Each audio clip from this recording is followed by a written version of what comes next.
And whenever I was in Texas 6 years ago, recovering from the paralysis, I gave everything I could to healing. I was doing about 30 hours a week of PT, Pilates, walking, stretching, going to the chiropractor, acupuncture, like whatever it was, just trying to rehab my body. And after a year of about 30 hours a week of really trying to get better, meditating, whatever, I didn't really have much improvement. And that was the first time I asked myself, this time, energy, love, money, whatever that I'm investing, is it worth the ROI? And the answer was no. And I was like, what if I put all this effort into something else that had a higher ROI? And that's when I decided to move to Cabo. That's when I decided to start a meetup group, buy an investment condo and remodel it, got a dog, got a Jeep, rebuild out my community, have fun. And the return on investment for putting my time, love, energy, money into that was explosive. And again, but lately, I've been feeling a little stagnant, and that ROI isn't there anymore. So I shifted, but the ROI for putting it all into trying to do the speaking, the coaching, wasn't there for 2 months, which probably wasn't long enough. But it just felt like such a grind. And I'm thinking, I don't know if I like this. Yeah. So I ended up doing some more self-reflection, and I ended up landing on an old dream I had in college of being a mental health therapist. Mm-hmm. And I've settled on that. Like, maybe I'm just not meant to be an entrepreneur, creating and putting in the grind. I mean, I get lost in space up there. Like, whenever you have that much creative space, creative flexibility as an entrepreneur, where you're just creating things out of thin air. I mean, that's like so much room for wasting time, wasting energy. And it's not wasting, it's figuring it out. But like, it feels like that. It feels like you're like, what did I do today? Like, I know I was doing stuff, but all the time is gone, and I don't know what I have to show for it. Absolutely. And it's horrifying. Yeah. So I thought, okay, I want to do something where I feel like my time is having a return in value. Mm-hmm. And for me, that's, I'm going back to school in January to be a therapist. Congratulations. I love that though. Partly I think because it's so contrary to so many of the conversations that I have with entrepreneurs. It's like, you got to grind it out, you got to blah, blah, blah. But at the end of the day, it's like, wait a minute. Of course, there's a bit of a grind to it, but like, what if I don't like that grind? And what if that's not how I want to live my fucking life? Hello and welcome to the Radical Discernment Podcast. I'm your host, Jen Hanover. We are here to talk about heart-based standards in business, in life, and in this crazy journey of finding happiness. And I'm here today with my dear friend, Courtney Runyon. Courtney is an international speaker. She is a wellness expert who runs retreats here in Baja, and she's recently making some career and life changes. And we are going to talk about that, as well as one of the things that Courtney and I share, and one of the things that we were able to connect on when we first met a few years ago, is we have both been through very serious health journeys and very serious health conditions. So we're going to touch on that a little bit and have the general theme of resilience and really turning what has happened to you into a good thing. So, drum roll please. Welcome, Courtney. Thank you for having me. Yeah, we were at the club. There's a small club of people who get chronic illness or something disabling that happens so young, right? And it can feel lonely because you watch as other people are just living their lives and you can't. And you can lose a part of yourself whenever you can't fully express yourself because of disabling conditions. For me, I was paralyzed from the neck down by an autoimmune condition. It was called CIDP, which is autoimmune of the peripheral nervous system. So I quite literally couldn't do anything because I couldn't stand up or walk or shower myself or any of these things. And you know, when you meet someone else who's met that part of themselves, and what I mean by that is met the side of them that can't live their life and express themselves in the way that, in a full way, again, at such a young age, that it is a really bonding thing. Yeah. I remember when we had our first session, and I remember, because it was like we had met before, but we had never like been in the same room one-on-one and like gotten ready to like really kind of like dive into things. And I remember telling you like, oh, I feel like I'm gonna cry right now, because it really is like, that's such a great point. A, being so young, we're both in our 30s, right? Mm-hmm. And then B, just having that experience and getting through that experience too.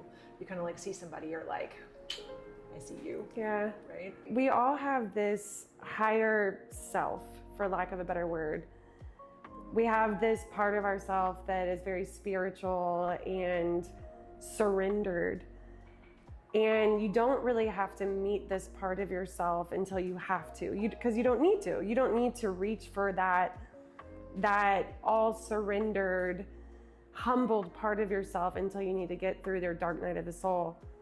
And once you've met that part of yourself, once your plans have changed and your expectations of what you can do have changed, it's once you know that part of yourself, it's cool because that part of yourself can see it in the other person, and you can feel it on other people if they've had to go through a trauma, or there's a lot of depth to it, and kindness and compassion and gentleness, because I guess your ego has just been shattered. And then once it shatters, you know, your awareness grows, you expand. The way you see the world is bigger and greater and more kind. Yeah, I was just gonna say, like, if you could describe it in a word, and then you went on and gave a couple good ones, but the word that came to my mind was just softness. Yeah, softness. Yeah, like there is a certain, like, absolutely the surrendered, but it's just like you see people and you're just able to meet them in such a different way. Yeah, I mean, the judgment. Like when we grow up, we're taught what's good and bad, right and wrong by our parents, by our social circle, by where we grew up, and we have a general understanding of what's acceptable and what's not. And we learn these things and internalize it as we need to look this way, have this much money, act this way, be this way to be loved, to be accepted in our community. And when you go through such an ego death, when you go through where everything you knew is changed, is no more, it does put you in this softness where, like, we hold on to judgment when we think people should act a certain way or be a certain way. But when you go through your own undoing of you can't even be the way you think you should or want to be, it just breaks open this ability to be able to almost completely accept others for wherever they're at or whatever they're going through, which is nice. And it's easier to connect. You know, if you haven't been through something really hard, it's not as easy to connect to other people. Like when you go through something hard, you get to know all of your parts, which makes you have more availability for connection to others, especially if that other person has gotten to know all of their parts too. Then you just have all these parts that can connect and get to know each other instead of just being in this box. Welcome, Bella, to our interview today, our fireside chat. One of the things that we were just touching on before we started rolling the cameras was so Courtney has a keynote speech that she delivers to companies and to retreats, and she also hosts and facilitates her own retreats for women, healing. How would you describe them? I'm just laughing because somebody asked me one time, what kind of retreat is this? And I said, actually, I'm not even sure. It's all my favorite things in 1 week. So I call it the Best of Baja retreat. We do a sweat lodge, off-roading, a yacht, yoga, breath work, sound healing, dancing, DJ, mushrooms, ceremonies. And really what it comes down to is just almost feeding into what we just said. It's exploring all your parts, getting to know your adventurous side, your fun, silly side, your spiritual side, your compassionate side, your emotional, surrendering side. And it's just getting to be all of them in 1 week and explore all of them. But I guess I would say it's a wellness, healing, transformational retreat. It's very succinct. That feels like a good way of putting it. Yeah. What we had tapped into was just how you did your speech. So Courtney will combine her keynote with her retreats, and I'll let you take it away. Yeah, I've done some speaking. I've done some big speeches where I've been paid thousands of dollars. I've done a TEDx talk. I've done some smaller workshop type of speeches, and most of them I rehearse and practice, and there's certain things that are just so important to say. I never want to walk away like we all do from some conflict where you walk away like, oh, I should have said that. It's like I have the time to sit down and really put on paper what it is that I want to say and the main points. And the more rehearsed it is, the more cerebral it becomes, the more it becomes about sharing different perspectives and ideas and sentences, the more you get out of your heart. And the less you're actually talking to people and connecting with them and really speaking the words that they need to hear, because you're involved with their energy, you're focused, you're natural. So this past retreat, I was sharing my keynote speech, which I've done, a ton of times, but I just decided not to rehearse it, or I didn't even read through my notes. I was like, I'm just in the mood to just stand up there and talk to the girls that are in the room. And when I wasn't in my head and I was in my heart, I was able to look at the girls in the room and look at their eyes, look at their bodies, their body language, and talk to them. Think about some of the stories I knew of their own lives that they were going through, things they had said, experiences they were having, and just talk to them and share. And afterwards, a couple of the girls that have seen me speak a couple of times were like, that's your best speech that we've ever heard you speak, which I was a little surprised about, but it's because it was natural. It wasn't rehearsed. Like, people are so much craving authenticity right now. Like, people are just, they don't want to talk to a walking AI person. We have just a wealth of knowledge at our fingertips now with AI.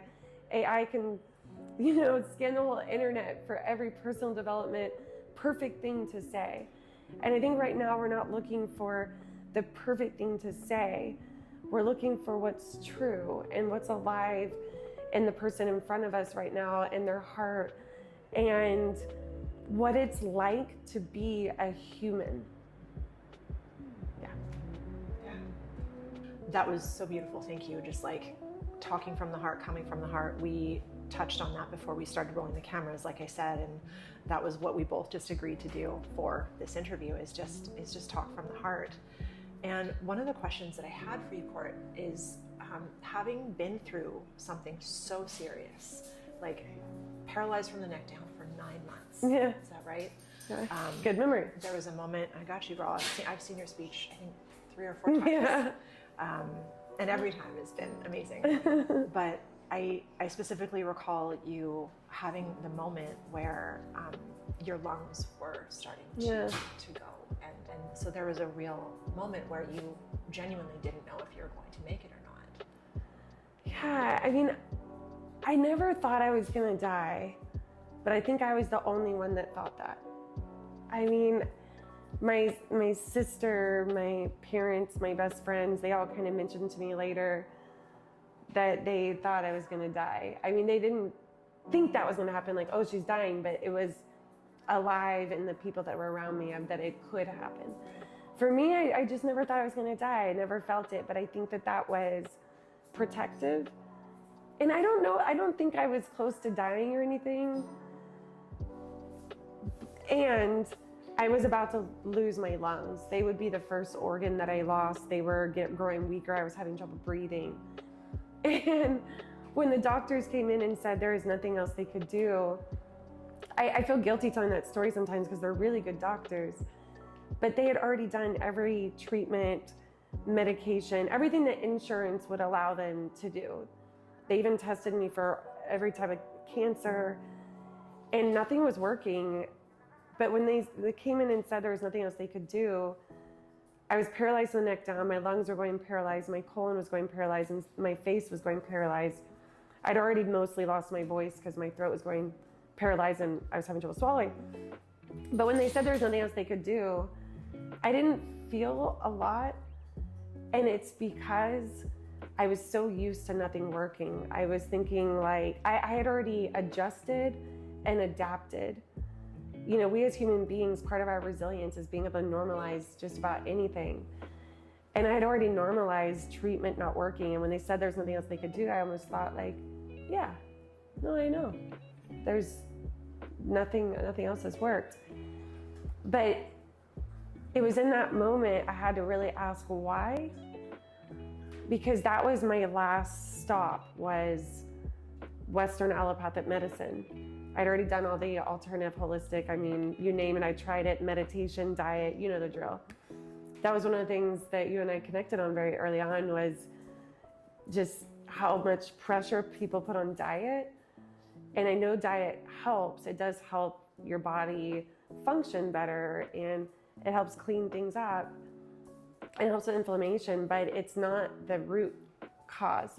It might be a root cause, but it's not the. I think it's just because it's measurable. People put so much focus on diet because you can, you know, it's very clear of yes, no, this, that. You can control it. And I had to ask myself why I wasn't getting better when I was doing everything I could. And I did want to get better. I wanted to live my life. And I really had to face what I didn't want to face, which at that time was my relationship, because I loved him so much. And you know, I joked that I needed to get paralyzed from the neck down to get out of that relationship because I loved him so much. And there was so many good things about that relationship. That's why I was there for 4 years. And there was things about that relationship that dysregulated my nervous system every second of the day for 4 years. And since then, I have learned and found so much evidence I've both seeked out and found on accident, that really, when it comes to health, your mental health, your physical health, your emotional health, it comes down to the health of your nervous system. And one of the things that I loved learning is the number one thing that dysregulates your nervous system. And when I say dysregulate, I mean gets your nervous system stuck in fight or flight. Dysregulation of the nervous system means that when your fight or flight is activated, a regulated nervous system can be like, I almost got hit by a car, whew, blah, blah, and then go back into a regulated parasympathetic. But a dysregulated is like, I almost got hit by a car, and it can take days or weeks or forever to get back out of that. And then on the flip side, or maybe I didn't answer that, the number one thing that dysregulates a nervous system is people. And the number one thing that regulates a nervous system, that makes a nervous system healthy, is people. So if we back up here, and I just learned this year after 8 years of really studying and exploring resilience and health and everything. And it's almost something I didn't want to see because it's hard. You know, it's hard to have healthy romantic relationships. It's hard to have boundaries in friendships. It's hard to have boundaries with your family. It's hard to be honest with yourself about whether you're staying in alignment with your values or not. It's hard to admit certain people or activities or places or jobs dysregulate your nervous system when you need them and love them and want them. So it's tough, but it's at the top of the hierarchy, our nervous system. And everyone talks about gut health, but it's a dysregulated nervous system that causes damage to the gut. And until you work on your nervous system, you're going to continue having a root cause of damaged gut, because when we're in the sympathetic nervous system, fight or flight, our digestion turns off because our body adjusts to make us optimal for fighting or flighting or freezing or whatever, surviving. So the blood goes to your muscles away from the organs. Your digestion turns off because you don't really need to be digesting your salad while you're in a fight.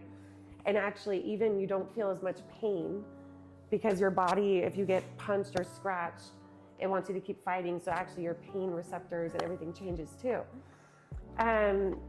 Which is why sometimes when you finally shift over to parasympathetic, all of a sudden you feel more pain and all this stuff because your body's adjusting. But you'll move through that. You're just adjusting. So on that day in the hospital, and the doctor said there was nothing else they could do, I ended up really breaking up with my boyfriend because his lifestyle choices made me feel unsafe, which is at the root of fight or flight, when you feel unsafe. But we can feel unsafe in relationships. And if the word unsafe doesn't resonate, I'll say it in a different way. We have survival emotions: shame, guilt, embarrassment, apathy, fear, anger. And they're away emotions. Some people call them negative, but they're not negative. They're good. They're what push you away from what dysregulates your nervous system. It's what pushes you away from situations that are going to get your health in trouble. So these survival energies can get stuck in the body, but these survival energies are what come to life when we feel unsafe. So anytime we feel resentment, anger, sadness, grief, shame, all of these survival energies, that's when we're feeling unsafe. And it's good. These should be acute. They happen, you feel them, you make changes, you move on, and then you go back into feeling safe. It's when we sit in them that we create chronic illness. It's when we sit in them that we have chronic dysregulated nervous system. And when we sit in them, that's when we aren't releasing them, processing them. They get suppressed, stuck. We get anxiety and depression. That was a long-winded answer, but no, I think it was great because it's just so applicable, and I think that there's just a real opportunity for a deeper understanding around it. Because I think when it comes to resilience, when you have that more like, oh, that's what that is. Like even just when you were saying like every day being around this person, and that kind of broke me down. I mean, that really resonated, because you're always kind of in your head like not comparing your experience, but just like, what does that mean to me, and how did that show up in my situation? When you say that people are using that language right now, what specific language? I see a lot of it sounds similar to like almost like another health trend, right? And I think that it is so incredibly important that people have the proper information about that kind of thing. Yeah. Because people can say, oh, I'm having stress issues. And it's like, and I'm certainly not, I've read about it and definitely looked into it, but from what I understand, if you're saying that you have stress issues, this is a nervous system issue at the root of it, right? Yeah. Yeah. And that can just debilitate the immune system and lead to chronic illness in so many different ways. So when we talk about resilience, what would you say is, like, if you were talking to somebody right now who's really in the shit, like they're really going through it, they cannot see the light at the end of the tunnel, how can someone in a situation like that start to, and I think there's like a fascinating, like, not in a bypassy way, which you and I have talked about a lot, but like when you're in it, how can you start to see it as a positive, or as something that is going to have a positive effect on your life when it feels so fucking hard? Yeah, well, first of all, I just want to validate that when you're going through something hard where you don't feel like yourself in the moment. You've lost your zest for life, your joy, your motivation, your aliveness. It's really that loss of aliveness that is hard, and you start to miss yourself. One of the things that I think is hardest about that moment is not knowing how long it's going to last, and not knowing how to get your aliveness back. I experienced that earlier this year in March and April, of just feeling dead inside, and it really scared me. I didn't know how to bring my aliveness back, and I didn't even know what was causing it at the time. I ended up figuring out it was because my dad is dying. And, you know, at that time I knew I was grieving, but I didn't realize that deadness I was feeling was that. But once I figured that out, I felt myself come back online. So as much as labels can be bad, you know, because sometimes we can get lost in a label, over-identify with it. They also can be very helpful just to understand what something is. The minute that I knew it was grief of my father, when I felt that, I was able to grieve my father and release that and lean into it and move that energy. But until I knew what it was hard. So I think the first step is just figuring out what is behind your hard time. And for some people, that's really easy to figure out. It's like, oh, I have a chronic illness, or I'm going through a divorce, or I'm financially stressed right now, or my parent is sick. Some people, it's very easy. But name the feeling. Name the feeling, you know, and then feel it. Can you allow it? You know, can you sit with it? And if you have some love for yourself, you'll find that you can. And I think that a lot of the pain is in resistance. It's in the resistance of what's happening. It's in the resistance of change. You know, once I was able to identify I was grieving, I made a lot of choices and to make big changes. But I just wanted to validate that feeling of not knowing how long something's going to last, or how long you're going to feel that way, or how to change it is really scary. So when you say, you know, what do you say to someone that needs that light in the tunnel? I understand that feeling. It's like, I need that light. Like, I need something to grab onto, to pull out of it. You know, when we're going through those moments of change and darkness, like it's a death and a rebirth. And I love all the quotes I've seen here and there from different people, like Rumi, talking about how we die so many times in our life, and that's living. And when we're feeling ourselves in that hard time, it's because there's a part of us that's dying. It's a relationship, a time period, a chapter of life, in a job or whatever. And we're losing a part of ourselves, and like, that hurts. But until we actually let go of that, you know, until I broke up with my boyfriend and let go of him, I was never going to start walking again. So just naming the feeling and finding the courage to feel it, and then let go of what it is you're resisting letting go of. Because it's that resistance where the pain really lives. And once you do let go of it, the new you starts to come in. You know, I've been holding on to my condo in Cabo so tightly because it's been such a good experience. And as soon as I finally found the courage to give my notice and say I was moving out, I actually feel happier and lighter, and new stuff has been coming in. Like, my cousin wants to go hike the Cameo in Portugal, and you know, I'm planning a drive at the Baja. It's like, oh, like, life is happening again. Whenever we feel stuck, it's because we're stuck. Mm-hmm. It's because we're not letting go of what's trying to leave.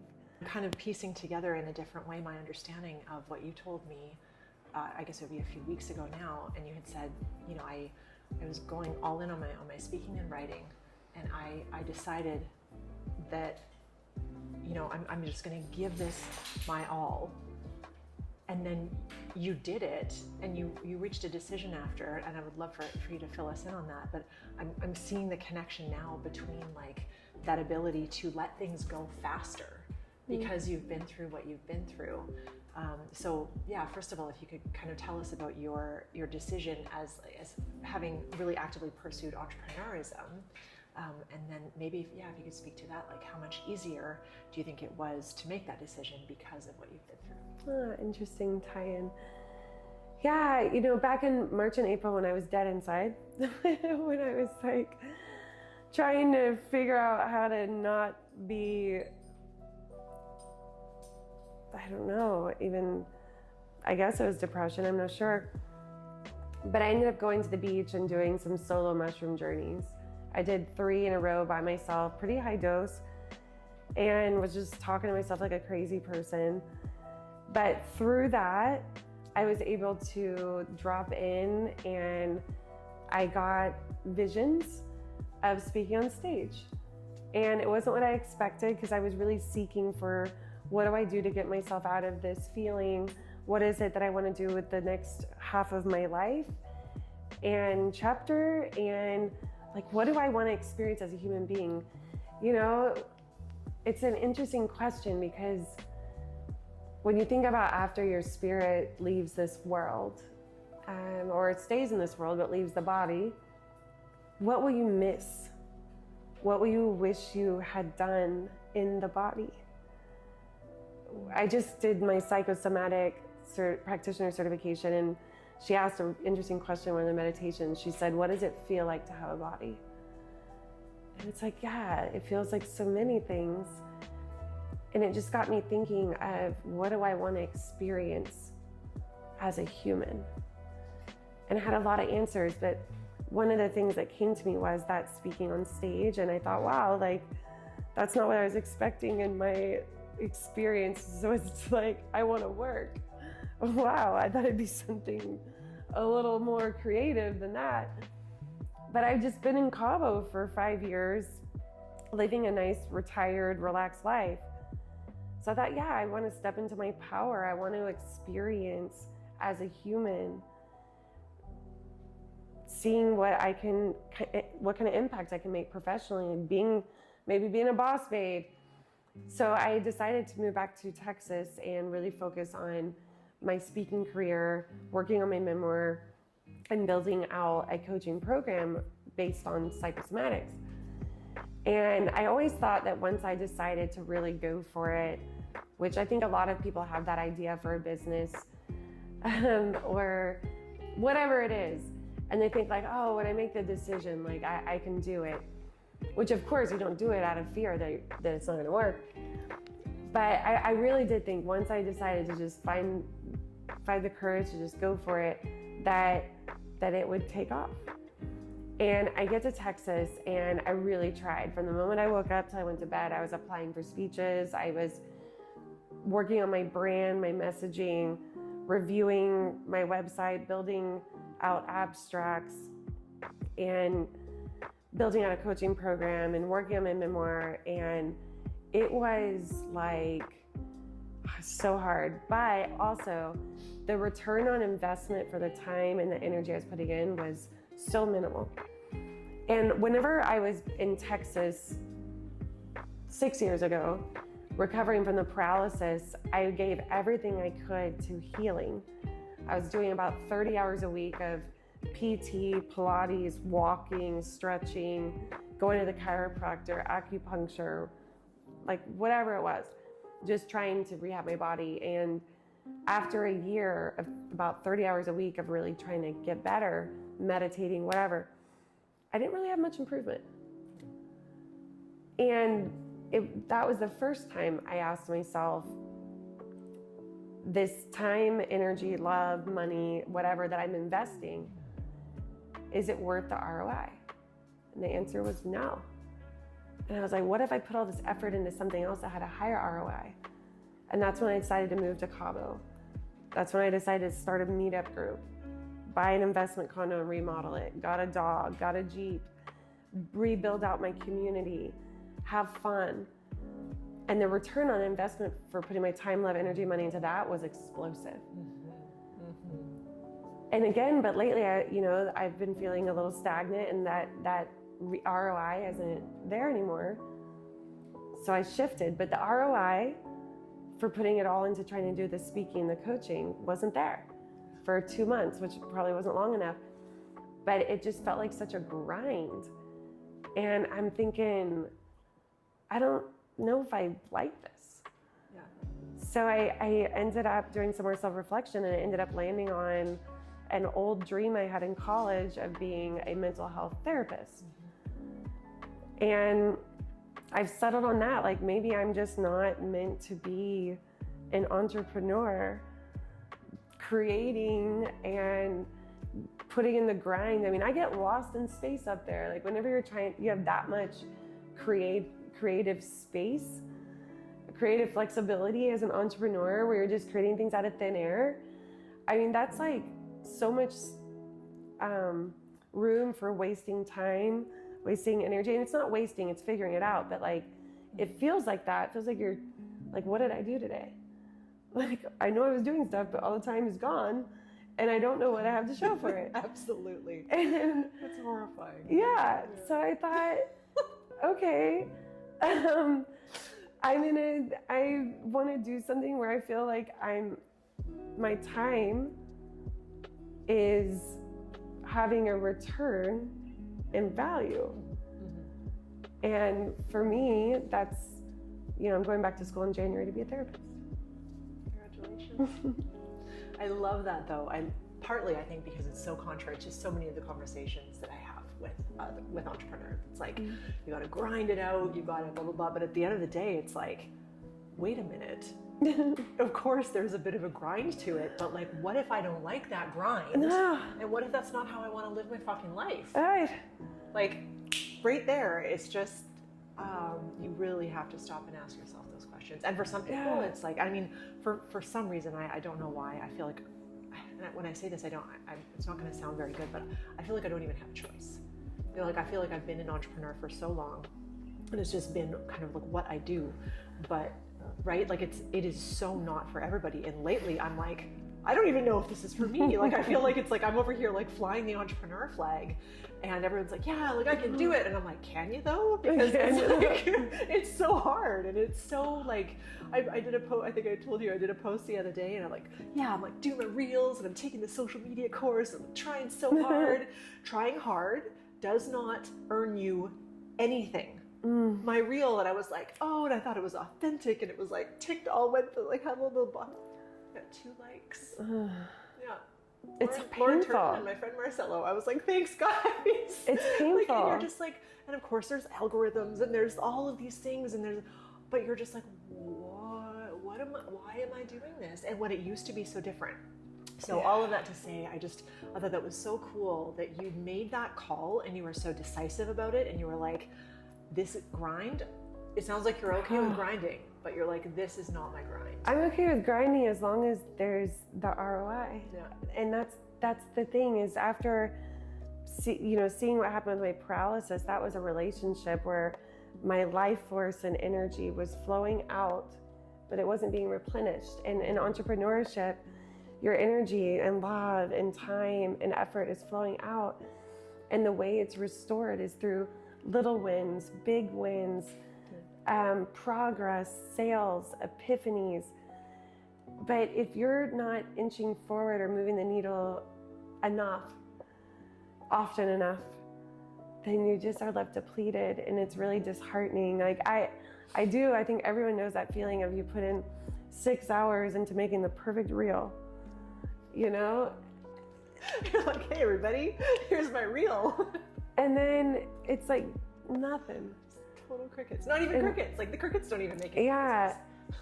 Yeah, and I think that's where entrepreneurs, when they talk about the grind, what they're really saying is you have to have a huge why, and just so devoted to that why that it's so important that working for it doesn't even feel like work. Like I have this with my retreats.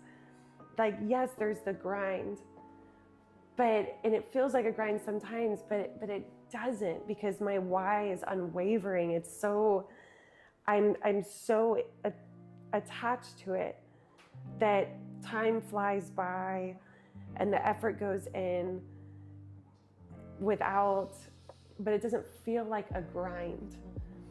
So yes, it's like, if your why is big enough, then grind to get there.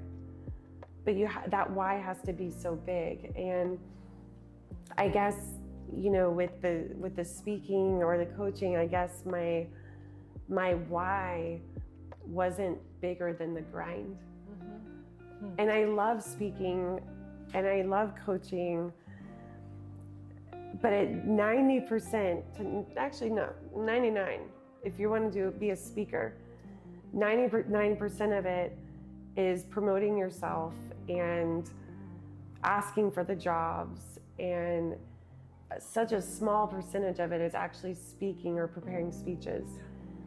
So it was that do I really want to spend 90% of my time grinding for 10% of what I love?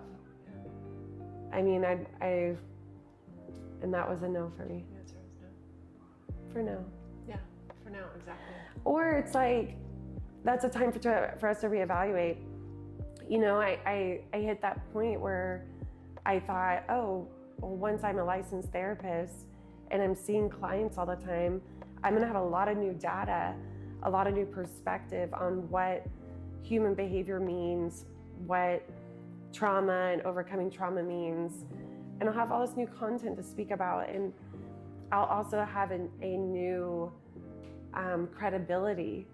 So it's like, then I can speak for free, and it's a different way to go about it. Right. We've covered a lot. And I think it's all, I mean, you know, I had to stop even thinking about making things, you know, tying them up in any certain way, because people are just going to watch and listen how they want to watch and listen. So at the end of the day, I think what we talked about speaking from the heart and coming in authentically is the most important thing. To that point,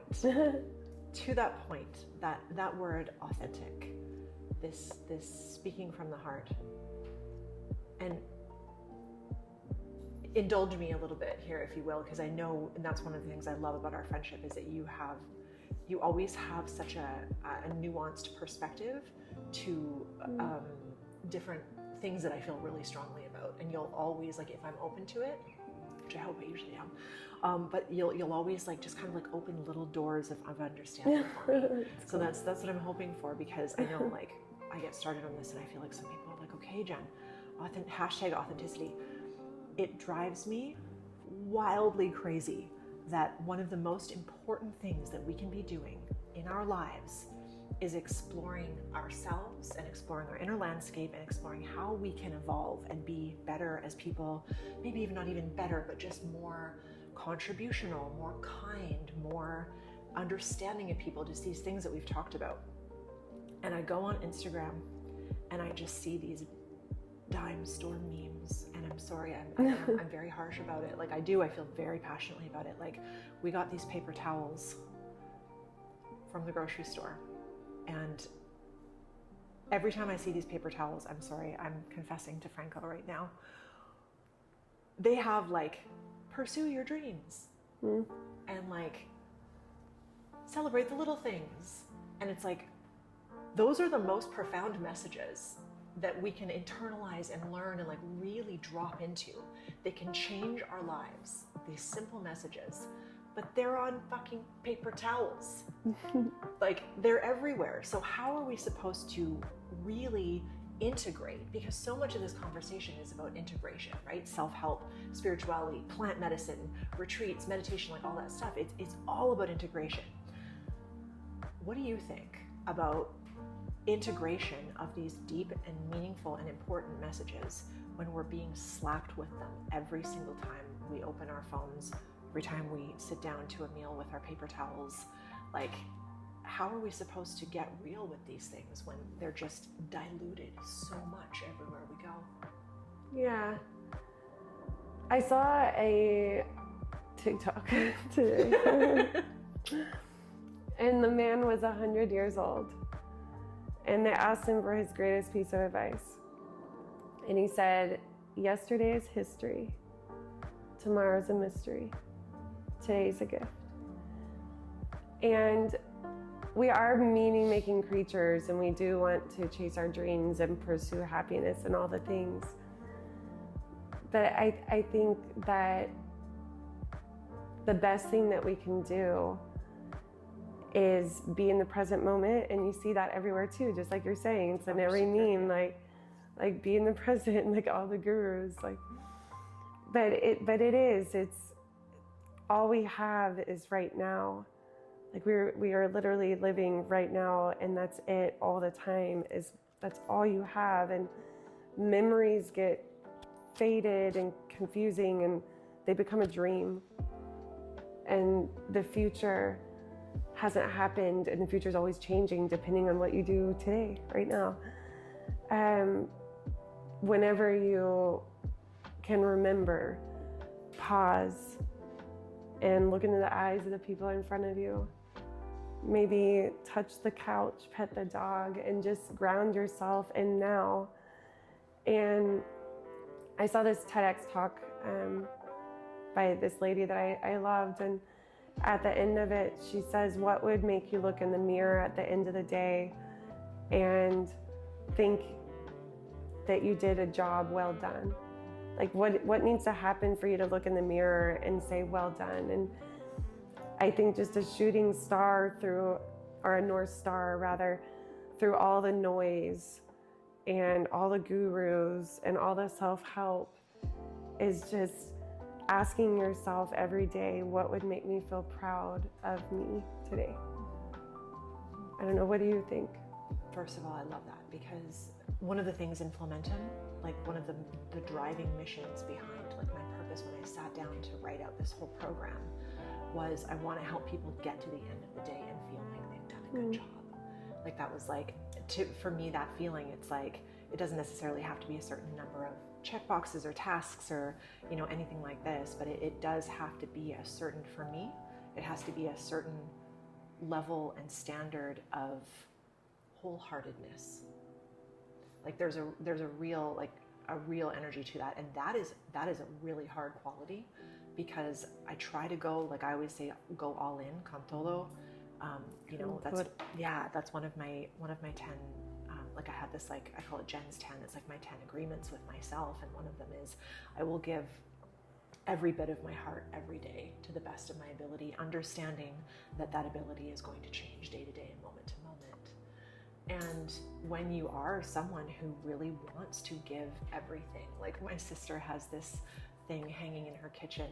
I always think we have like the most meaningful, you know, little rhymes and things like that, but it's like, it basically talks about like, I want to get to the grave, you know, 1 foot in with my hair frazzled and, you know, my friends laughing at me and like enjoying, you know, just like, I want to be spent. I want to use it all up before I go. And I think, as a slight aside, I think that is one thing as women in this culture right now that we have to be very careful of, is constantly thinking about preserving ourselves, because I think the happiest older women that, you know, that are really, really living it up and are now sharing their wisdom with our younger generation, like Martha Beck comes to mind, you know, or Esther Perel, like these women who are just in their 60s and 70s and just imparting this wisdom, and they've gone all in on life, you know, and I think that's a really, really important part of it. But just to come back to, you know, the authenticity and the messages that are all around us is, I think, just to your point, like just being in the moment and understanding that being in the moment is a bumper sticker and a fridge magnet, and it's on the front cover of 99-cent journals and staples, and it's on people's t-shirts, and yet,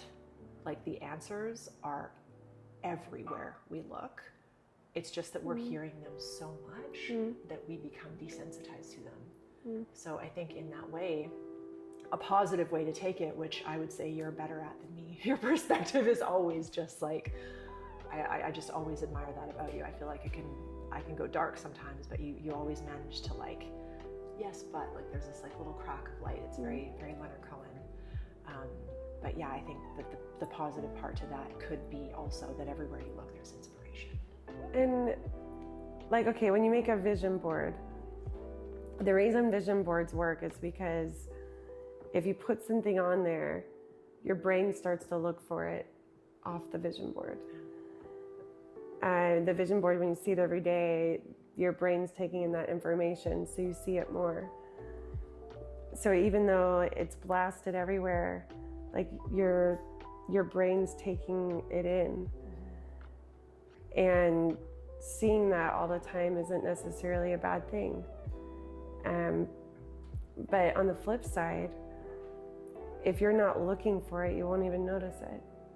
You won't, you might be looking to pursue happiness right now, so you notice it, set it on the package. Somebody that may not be focused on that, maybe somebody's only seeing the world through the lens of woe is me, or life is hard, everybody sucks, people suck, like don't trust anybody. They're gonna notice billboards that support that. They're gonna notice mannerisms in public that support that. They're gonna notice memes that support that. In fact, their algorithms probably already picked up on that, and that's probably all they see. So even the fact that you notice that on the paper towel rolls is because that's what your lens is. You see and notice happiness where it is. Yeah, there it is. There's that perspective thing that you do. That's exactly what it is. And I think too, people who maybe are miserable, who are negative, maybe that little glimmer that shows up in a paper towel might be just what they need on the day. Yeah. So beautiful. I think that's a great finish right there. All right. Thank you guys so much for tuning in to this beautiful conversation with my beautiful friend. If anyone wants to follow you on social so we can get those numbers up and get those speaking gigs, where are they going to find you, Court? Instagram, it's Unicourt Life, UNICORTLIFE. All right. We'll attach that in the show notes. Keep your standards high, everyone. Keep your heart open. And please remember, slow down, one thing at a time. I'll see you next time.